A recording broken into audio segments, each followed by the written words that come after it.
Bonjour à chacun, à chacune. Alors, une fois n'est pas coutume, je voudrais commencer par un aparté. Au lieu de commencer directement par le texte, on va regarder pourquoi on ne va pas commencer peut-être là où vous vous y attendriez.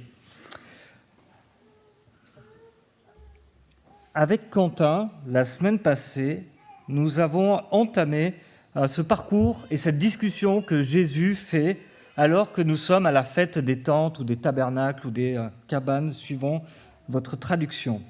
Et donc, si vous regardez, il s'est arrêté au chapitre 7 et au verset 52, avec ceci. Il lui répondit, « Es-tu toi aussi de Galilée ? Cherche bien et tu verras que la Galilée, il ne sort pas de prophète. » Et puis aujourd'hui, nous allons prendre la suite de ce texte, et en fait, nous allons commencer au chapitre 8 et au verset 12.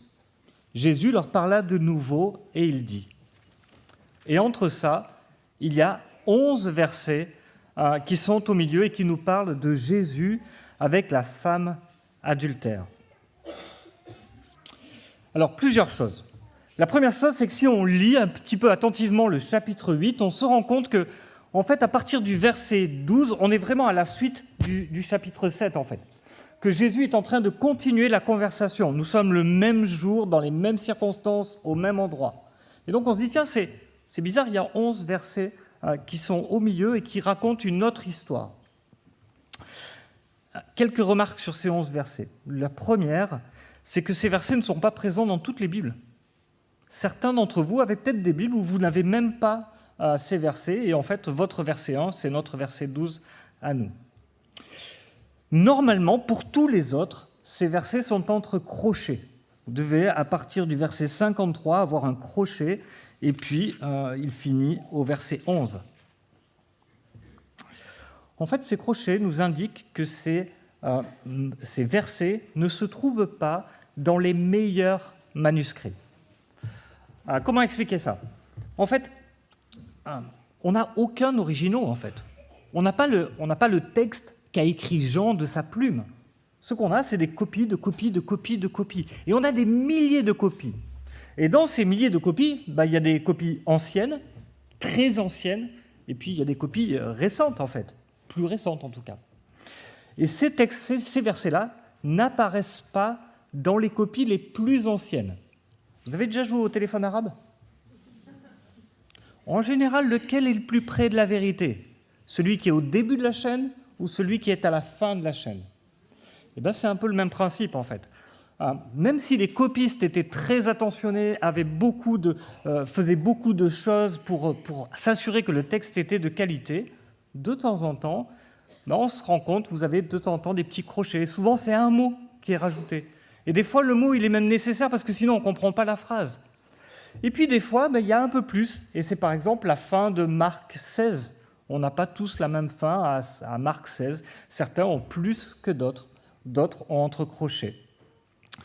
Alors, qu'est-ce que ça veut dire et qu'est-ce que ça ne veut pas dire ? Ça veut dire... et l'autre chose aussi, c'est que quand on regarde les premiers commentaires de la Bible, les tout premiers commentateurs ne prennent pas en compte ces versets. En fait, quand ils commentent Jean, ils passent directement du chapitre 7 à 8-12. Qu'est-ce que ça veut dire ? Ça ne veut pas dire que cette histoire est fausse. D'accord ? Peut-être qu'elle est vraie, en fait. Peut-être qu'effectivement, Jésus a bien rencontré cette femme samaritaine, cette femme adultère, et c'est possible qu'il ait fait ça, en fait. Mais en fait, Jean n'a sans doute pas voulu l'inclure dans son évangile. C'est peut-être une tradition orale qui a été rapportée et qu'on a ajoutée ensuite dans le texte. Mais ça veut aussi dire autre chose. C'est qu'on ne peut pas lui donner le même statut qu'au reste de l'évangile, en fait. Que nous devons l'apprendre avec précaution. L'apprendre avec précaution, c'est le minimum. Nous ne pourrions pas fonder une doctrine sur ces versets-là, en fait. C'est-à-dire que si ces versets nous servent à illustrer finalement des doctrines que nous trouvons par ailleurs, ok. Si nous fondons une doctrine à partir de ces versets-là, ça ne joue pas parce qu'on n'a pas assez d'assurance que ces versets ont été inspirés par Dieu pour être dans notre Bible. Ça pose une question. Est-ce qu'on peut avoir confiance dans nos Bibles ? Oui, bien sûr, au contraire. c'est un effort de transparence de la part des éditeurs.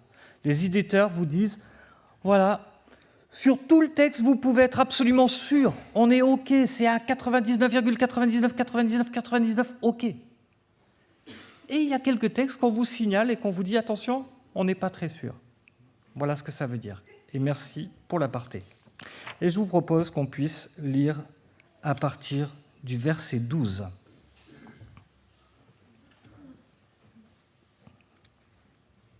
Jésus leur parla de nouveau. Il dit, « Je suis la lumière du monde. Celui qui me suit ne marchera pas dans les ténèbres, mais au contraire, il aura la lumière de la vie. » Là-dessus, les pharisiens lui dirent, « Tu rends témoignage à toi-même, ton témoignage n'est pas vrai. » Jésus leur répondit, « Même si je rends témoignage à moi-même, mon témoignage est vrai, car je sais d'où je suis venu et où je vais. Quant à vous, vous ne savez pas d'où je viens ni où je vais. Vous, vous jugez de façon humaine, moi je ne juge personne. Et si je juge, mon jugement est vrai, car je ne suis pas le seul. Mais le Père m'a envoyé est avec moi. Il est écrit dans votre loi que le témoignage de 2 personnes est vrai. Or, je me rends témoignage à moi-même, et le Père qui m'a envoyé me rend aussi témoignage. » Ils lui dirent donc, « Où est le Père ?» Jésus répondit, « Vous ne connaissez ni moi ni mon Père. Si vous me connaissiez, vous connaîtriez aussi mon Père. » Jésus dit ces paroles alors qu'il enseignait dans le temple, à l'endroit où était le trésor, et personne ne l'arrêta parce que son heure n'était pas encore venue.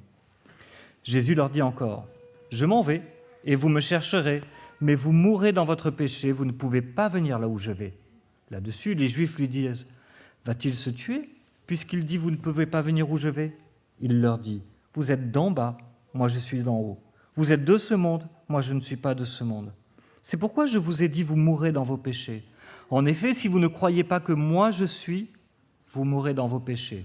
Toi, qui es-tu, lui dirent-ils. Jésus leur répondit, « Ce que je vous dis depuis le début, j'ai beaucoup de choses à dire et à juger à votre sujet. Mais celui qui m'a envoyé est vrai, et ce que j'ai entendu de lui, je le dis au monde. » Ils ne comprirent pas qu'il leur parlait du Père. Jésus leur dit donc, « Quand vous aurez élevé le Fils de l'homme, alors vous reconnaîtrez que moi, je suis, et je ne fais rien de moi-même, mais je dis ce que mon Père m'a enseigné. Celui qui m'a envoyé est avec moi, il ne m'a pas laissé seul, parce que je fais toujours ce qui lui est agréable. » Comme Jésus disait cela, beaucoup crurent en lui.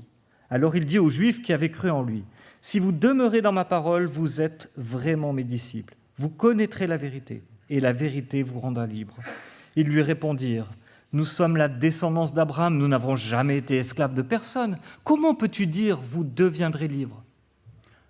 En vérité, je vous le dis, leur répliqua Jésus, « Toute personne qui commet le péché est esclave du péché. Or, l'esclave ne reste pas pour toujours dans la famille, c'est le Fils qui y reste toujours. Si donc le Fils vous libère, vous serez réellement libre. Je sais que vous êtes la descendance d'Abraham. Pourtant, vous cherchez à me faire mourir, parce que ma parole ne pénètre pas en vous. Je dis ce que j'ai vu chez mon Père, et vous, vous faites ce que vous avez entendu de la part de votre Père. » Ils lui répondirent, « Notre Père, c'est Abraham. » Jésus leur dit, « Si vous étiez enfant d'Abraham, vous agiriez comme lui. Mais en réalité, vous cherchez à me faire mourir. Moi qui, en tant qu'être humain, je vous ai dit la vérité que j'ai entendue de Dieu. Cela, Abraham ne l'a pas fait. Vous, vous agissez comme votre Père. » Ils lui dirent, « Nous ne sommes pas des enfants illégitimes. Nous avons un seul Père, Dieu. » Jésus leur dit, « Si Dieu était votre Père, vous m'aimeriez, car c'est de Dieu que je suis sorti. C'est de sa part que je viens. Je ne suis pas venu de moi-même, c'est au contraire lui qui m'a envoyé. Pourquoi ne comprenez-vous pas mon langage ? Parce que vous ne pouvez pas écouter ma parole. Vous avez pour père le diable, et vous voulez accomplir les désirs de votre père. Il a été meurtrier dès le commencement. Il ne s'est pas tenu dans la vérité parce qu'il n'y a pas de vérité en lui. Lorsqu'il profère le mensonge, il parle de son propre fond, car il est menteur et père du mensonge. Mais moi, parce que je dis la vérité, vous ne me croyez pas. Qui vous convaincra de péché ? Si je dis la vérité, pourquoi ne me croyez-vous pas ? Celui qui est de Dieu écoute les paroles de Dieu. Vous n'écoutez pas parce que vous n'êtes pas de Dieu. Je prendrai la suite un peu plus tard. une controverse avec un dialogue un peu dense. Et au départ de ce dialogue, une affirmation très forte de Jésus. « Je suis la lumière du monde ». Et dans son évangile, Jean va rassembler 7 « je suis » et nous sommes le 2e. Nous avions vu la dernière fois « je suis le pain de vie ». Mais ce qui devrait réjouir, ce qui devrait donner de l'espoir fait plus que tomber à plat, notamment chez ces religieux qui auraient dû être les plus éclairés par l'Écriture. Au contraire, dans ce texte, il l'accuse d'être un faux témoin, un fils illégitime, un menteur, un samaritain, un démoniaque, un orgueilleux, quelqu'un qui s'autoglorifie. Et au final, ils essayent de le lapider. Voilà ce que déclenche le fait que Jésus leur dise « Je suis la lumière du monde ». Mais Jésus leur répond « Vous ne connaissez pas Dieu. Vos pensées sont de ce monde, mais pas du ciel. Vous ne respectez pas la loi. Vous n'êtes pas vraiment des enfants d'Abraham. En fait, vous êtes les enfants de Satan. » Dur. En conséquence, vous n'êtes que des menteurs, des meurtriers, et tout ça parce que vous êtes des esclaves du péché. Comme vous voyez, la conversation ne se passe pas très bien.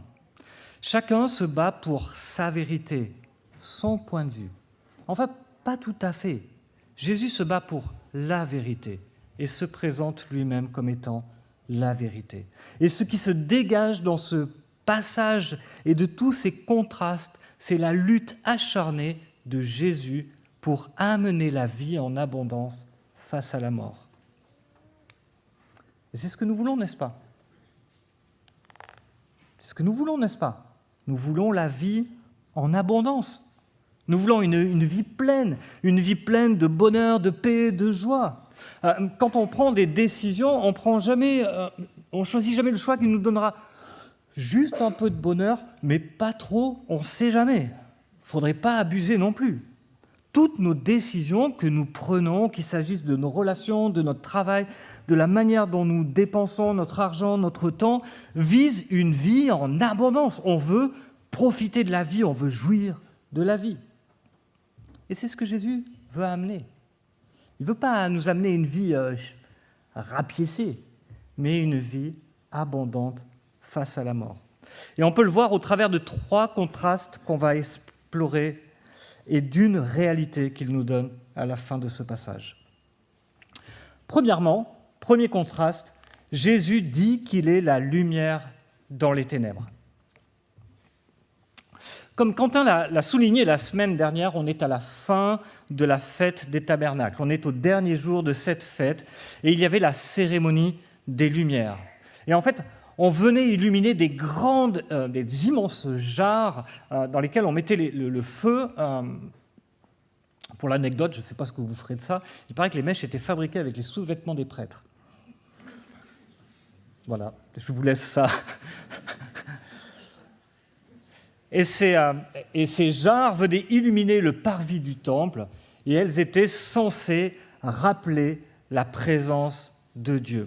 De la même façon que la nuée les avait conduits tout au long du désert. Alors aujourd'hui, on a l'éclairage dans les rues, enfin on avait. Voilà. Si vous n'êtes pas trop jeune, vous avez connu l'éclairage dans les rues.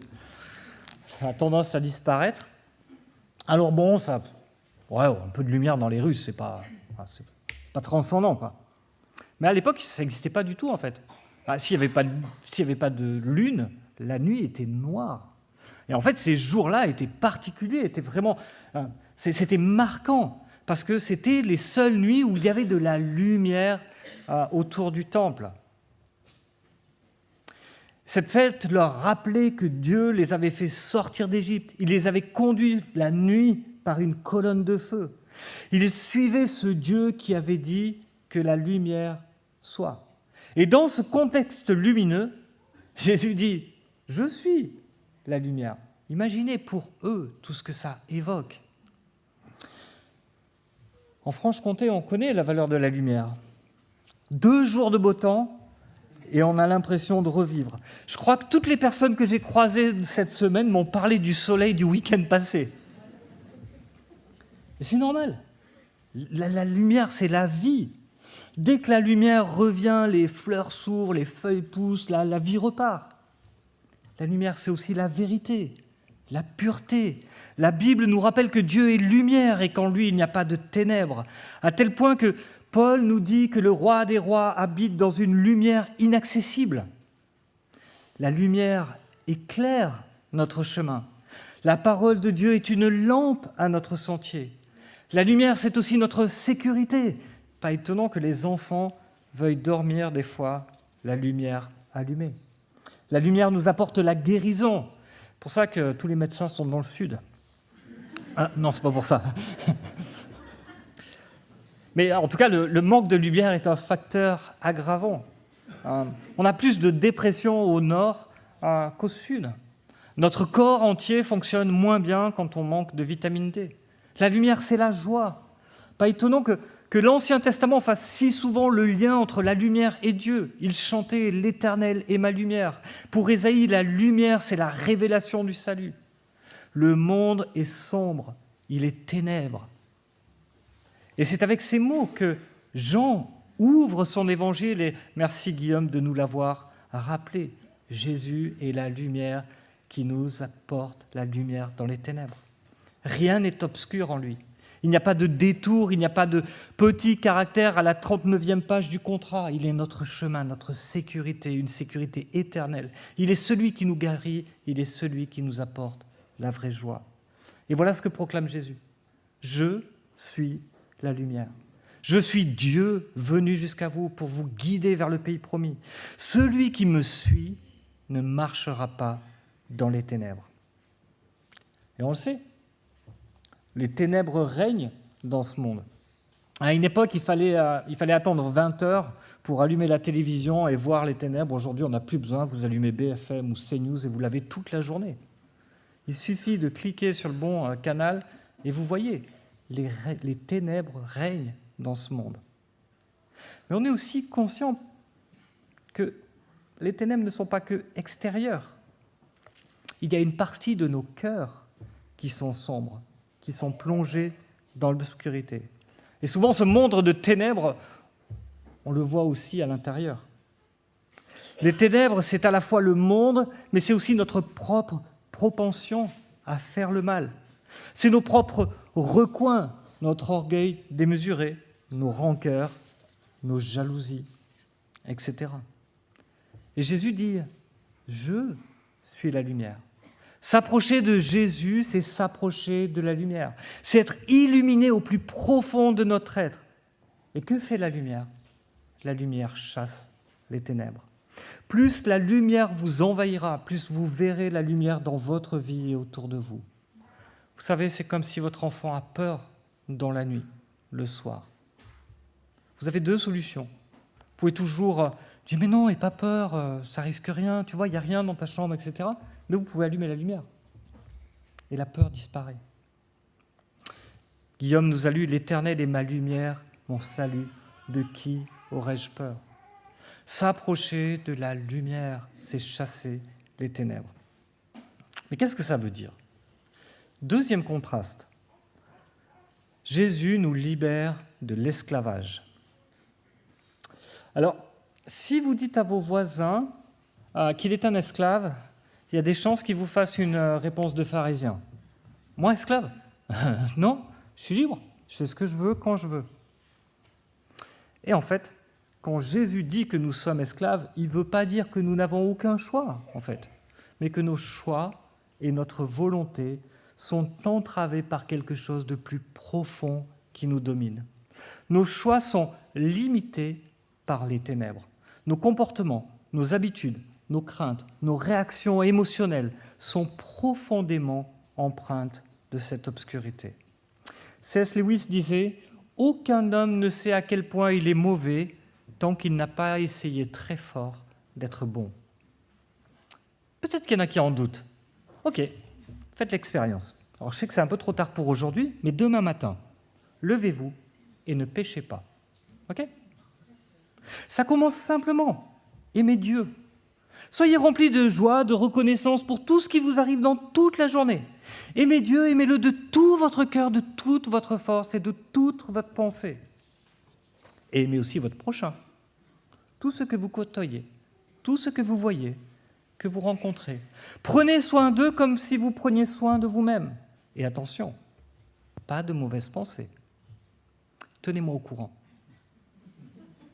Dites-moi, je ne suis pas sûr que vous teniez jusqu'à midi. C'est de ces ténèbres dont parle Jésus. C'est cet esclavage qui empêche les êtres humains de vivre avec Dieu et de vivre pleinement pour Dieu. Dans les 100 dernières années, notre société a fait des progrès incroyables au niveau du confort. Un bouton pour chaque chose. Un pour laver le linge, un pour aspirer la poussière, un pour laver la vaisselle, un bouton pour tout faire. Pensez au chauffage des maisons, des transports, chacun sa voiture, on va où on veut, quand on veut. Quand on est trop loin, hop, un coup de fil et on atteint qui on veut pour presque rien jusqu'au bout de la terre. On soigne tant de maladies, on commence à envisager un monde sans douleur. Et pourtant, il n'y a jamais eu autant de monde seul, déprimé et angoissé.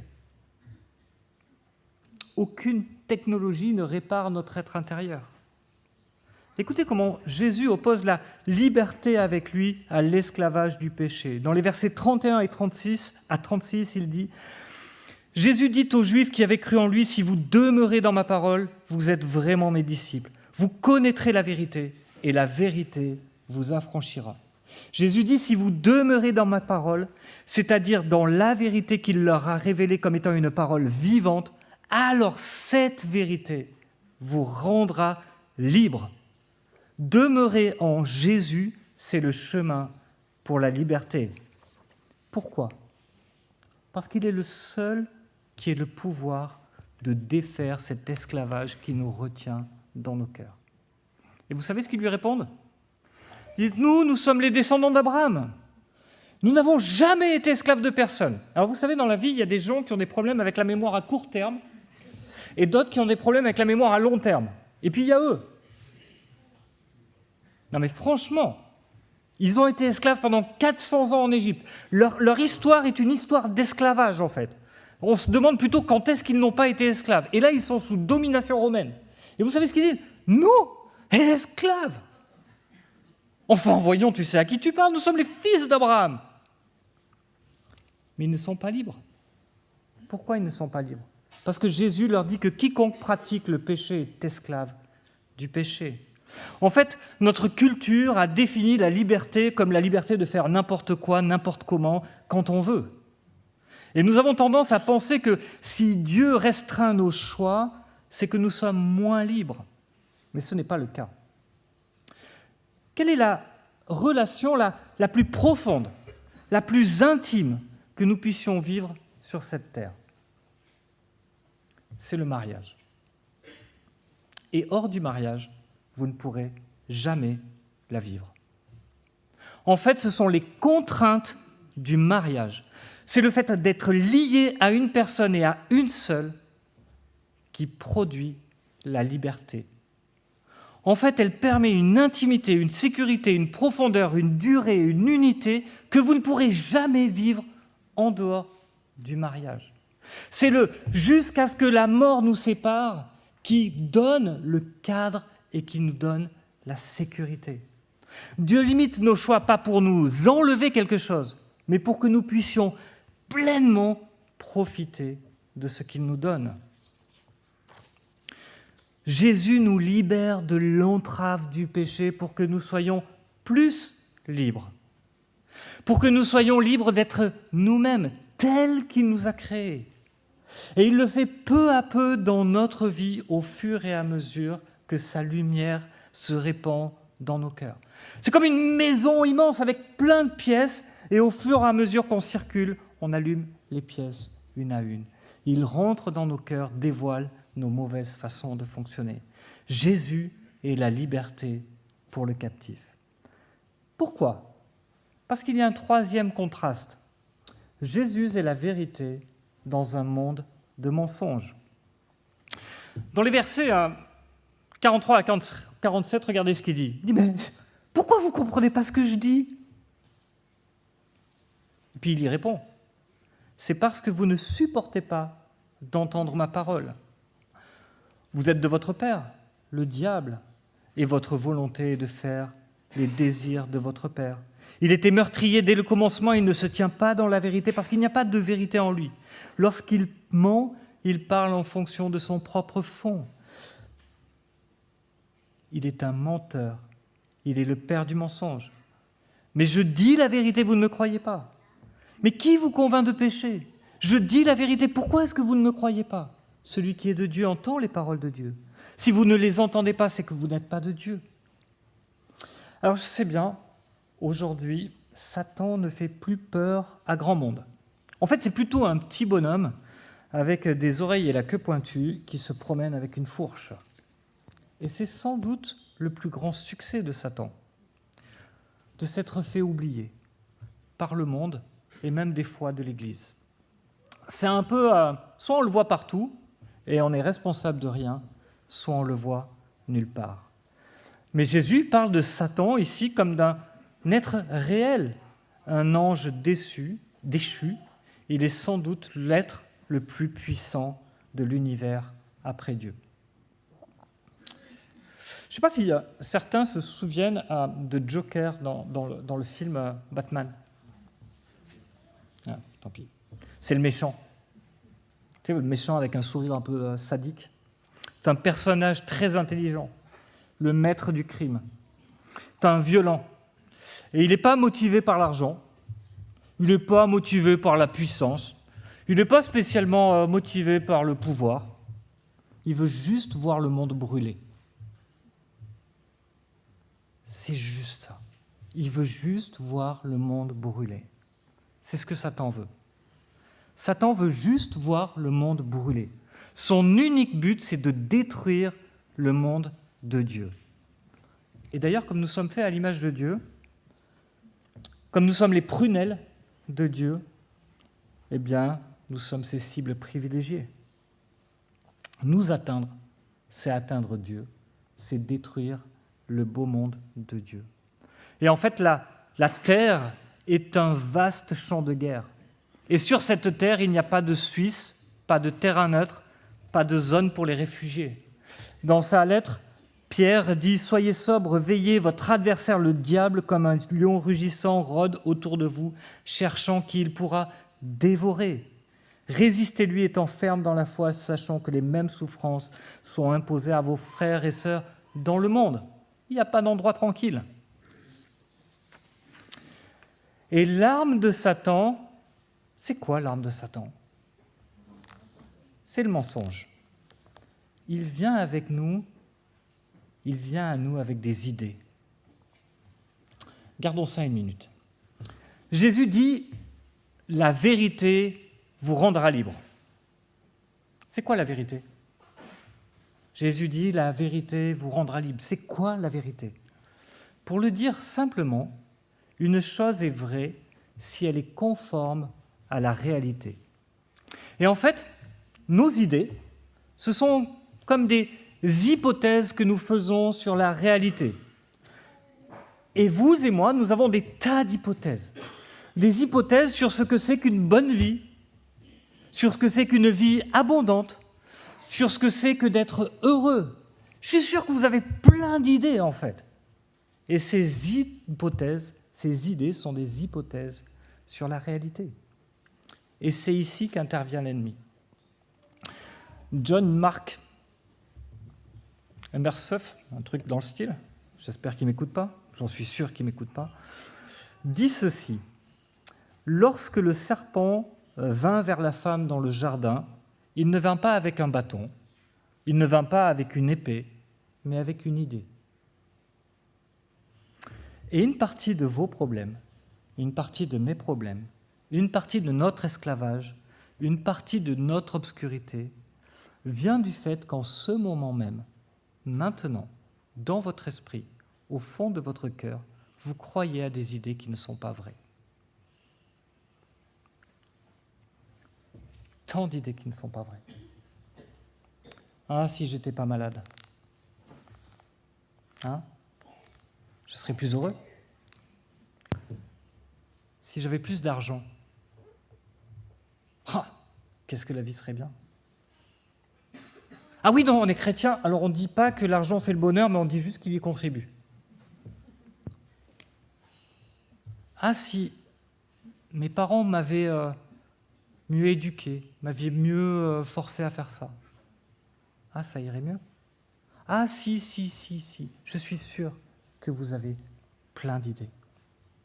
Satan est subtil, sournois. Il connaît nos faiblesses.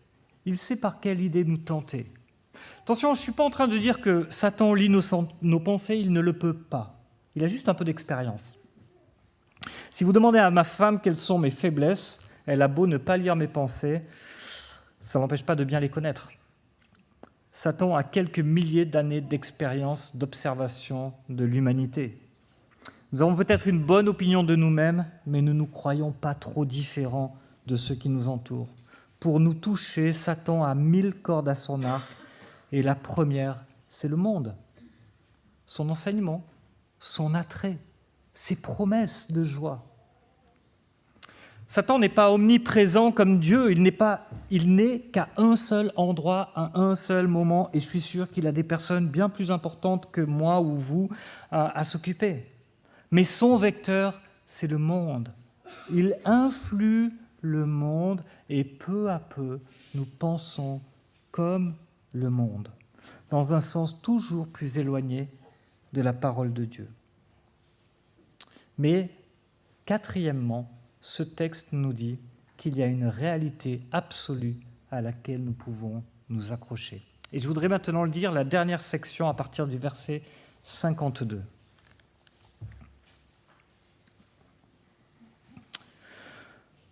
Maintenant, lui dirent les Juifs, nous savons que tu as un démon. Abraham est mort, les prophètes aussi, et toi tu dis, si quelqu'un garde ma parole, il ne mourra jamais. Serais-tu plus grand que notre père Abraham qui est mort ? Les prophètes aussi sont morts. Pour qui te prends-tu donc ? Jésus répondit, si je me rends gloire à moi-même, ma gloire ne vaut rien. Cependant, c'est mon Père qui me rend gloire, lui que vous présentez comme votre Dieu alors que vous ne le connaissez pas. Moi, je le connais. Si je disais que je ne le connais pas, je serais comme vous, un menteur. Mais je le connais et je garde sa parole. Votre ancêtre Abraham a été rempli de joie à la pensée de voir mon jour. Il l'a vu et il s'est réjoui. Les Juifs lui dirent, mais tu n'as pas encore 50 ans et tu as vu Abraham ? Jésus leur dit, en vérité, je vous le dis, avant qu'Abraham soit né, je suis. Là-dessus, ils prirent des pierres pour les jeter contre lui, mais Jésus se cacha et sortit du temple. Alors, je ne peux pas tout commenter, mais regardez, l'incompréhension est en train d'augmenter et ils finissent par lâcher. Mais pour qui tu te prends ? Et ils ont raison. Pour qui tu te prends ? Et qu'est-ce qu'il leur dit ? Je me prends pour ce que je vous dis que je suis. J'arrête pas de vous le dire pour qui je me prends. Je suis avant Abraham. Oui, vous avez bien compris, votre problème, ce n'est pas un problème de compréhension. Ça marche bien. Je suis la lumière du monde. Je suis Dieu. Je suis le Dieu de lumière. Je suis celui qui suis, je suis celui qui est la vérité. Je suis libre et je suis le seul à pouvoir vous libérer du pouvoir de Satan, du péché et de la mort. Croyez en moi et je vous libérerai de la puissance des ténèbres et de la mort. Et si aujourd'hui vous avez cru en Jésus, si Jésus vit en vous, vous êtes une lumière et vous apportez la lumière, la liberté, la vérité, l'espoir à tous ceux qui vous entourent. Dans Matthieu 5, Jésus dit non pas « je suis la lumière du monde », mais « vous êtes la lumière du monde ». Mais peut-être qu'aujourd'hui, vous ne connaissez pas cette liberté, cette vérité, cette réalité absolue que Jésus vous offre. Et cette liberté commence avec une première vérité, réalité. Il y a 2000 ans, Jésus est mort. Et c'est à cause de vous, et c'est pour vous. À cause de vous, parce que si vous repensez au défi de tout à l'heure, d'une journée sans péché, vous avez lamentablement échoué. Pas juste un peu, mais complètement échoué. La deuxième, c'est parce que Jésus vous aime, et c'est une vérité absolue. Malgré votre rejet, malgré le fait de lui avoir craché au visage, malgré le fait de l'avoir crucifié sur une croix, de l'avoir mis hors de votre portée, il vous aime. Il a subi la justice de Dieu à votre place. Il n'y a plus rien à payer. Si vous croyez cela, sa vie devient votre vie, sa justice, votre justice, sa liberté, votre liberté, pour le suivre. Et le reste de votre vie, vous devrez lutter pour vivre de plus en plus à la lumière de cette vérité, cette liberté acquise par le Christ. Et d'ailleurs, je suis convaincu que bien d'entre nous aujourd'hui luttent contre des idées trompeuses. Nous avons cru en Christ, mais nous luttons, et nous lutterons jusqu'à la fin de notre vie. Je ne suis pas assez bien pour Dieu. Dieu ne peut pas vraiment m'aimer. Ou au contraire, si tous les chrétiens étaient aussi engagés que moi, l'Église serait bien différente quand même. Si jamais je perdais ce travail, je ne pourrais plus subvenir aux besoins de ma famille. Je le crois, je l'ai dit tout à l'heure, si j'étais malade, si j'étais pas malade, je serais plus heureux. Tant de contre-vérités inondent si facilement nos vies. Venez à Jésus. Exposez chacune de vos idées à la lumière de la parole de Dieu. Chaque idée que vous vous faites de la vie, exposez-les à la parole de Dieu. Est-ce que Dieu a vraiment dit cela? Oui ou non? Est-ce que cela vient de lui ou est-ce que cela vient du monde ou de Satan? Sa parole chassera tous les ténèbres de la nuit, comme la lumière chasse l'obscurité. Je voudrais encore prier avec vous.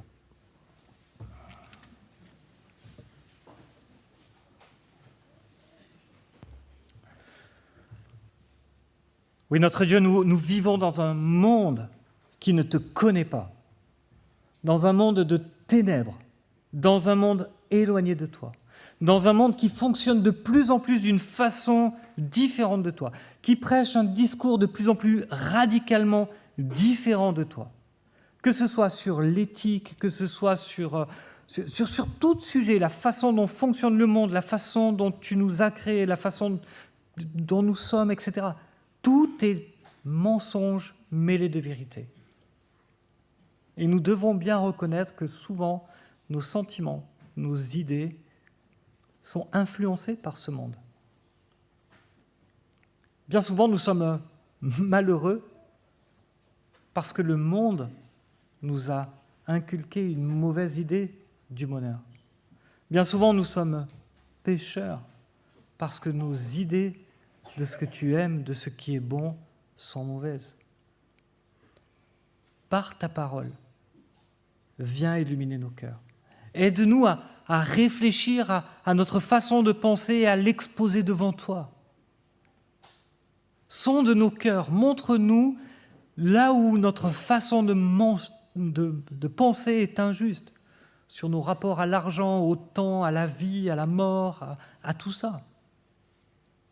Dévoile nos cœurs, mets-les à ta lumière, pour que nous puissions te suivre, marcher avec toi, être en plein accord avec toi, être heureux de chaque jour que tu nous donnes à vivre, à profiter pleinement de cette vie que tu nous donnes comme étant une bonne vie parce que tu as des bons buts pour nous, parce que tu nous prépares pour le ciel, parce qu'un jour nous serons avec toi, nous te verrons face à face, nous serons débarrassés de la mort, du mensonge et de toutes ces ténèbres qui aujourd'hui nous envahissent à l'extérieur et à l'intérieur. Merci pour ce travail que tu fais en nous par ta parole. Donne-nous de nous y soumettre jour après jour. Au nom de Jésus-Christ. Amen.